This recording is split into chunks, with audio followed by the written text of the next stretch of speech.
Today we're going to break down a really simple story, but it's about a choice that you've probably already made maybe a dozen times just today. It's that classic choice between doing something now versus doing it later. And as we're about to see, the path you pick, even on one single day, can literally build a future of success or one of regret. So let's dive in. Okay, so let's start with a little gut check and be honest with yourself here. Are you really making the most of your time? I don't mean just being busy, but are you actually investing it? This one question is at the heart of everything we're about to talk about. So here's the setup. It's super simple. We've got two identical twins, and we're looking at just one ordinary Sunday. But believe me, by the end of this one day, you'll see how a bunch of small, seemingly harmless choices can create two completely different realities. All right, first things first, let's meet our guys. So, on one side, you have Sonu. He's the early bird, the disciplined one. He wakes up on a Sunday morning and boom, gets right to work. Then you've got his twin, Monu.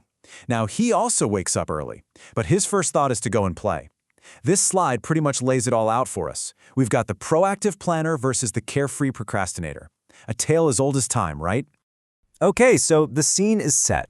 It's Sunday morning, a total blank slate. Let's just follow them, hour by hour, and watch how their paths start to split. And right out of the gate, their very first choice of the day sets the tone for everything. Sonu gets to work on the things that actually matter, the test and the project that are coming up. He's getting the hard stuff done first. Monu, on the other hand, he goes straight for the immediate fun. He's got the exact same deadlines, of course, but he just kind of shoves them to the back of his mind. Now, this right here, this is the key. When his parents ask him about his work, Manu says, "I have the whole day to study." I mean, how many of us have said that exact same thing? It's the procrastinator's anthem, isn't it? That little lie we tell ourselves, thinking that time is this infinite resource we can tap into whenever we feel like it. So let's fast forward to the afternoon.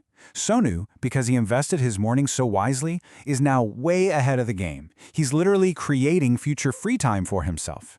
Monu, meanwhile, gets home and just gets distracted all over again. You see how procrastination just kind of snowballs? One delay leads to another, and the gap between them, it's not just growing, it's accelerating with every single choice. All right, the day is over, the choices have all been made. And now it's time to pay the bill. Let's look at the direct results of what they did.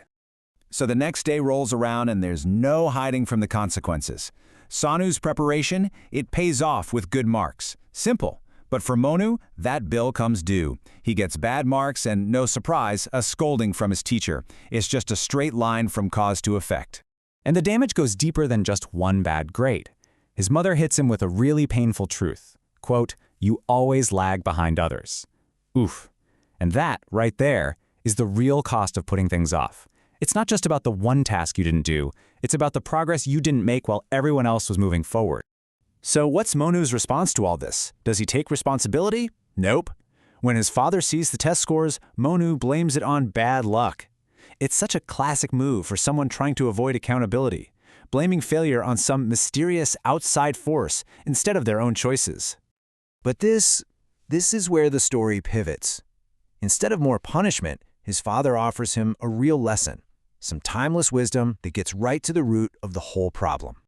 And here it is, the central idea. His father explains that the price you pay for delay is always regret.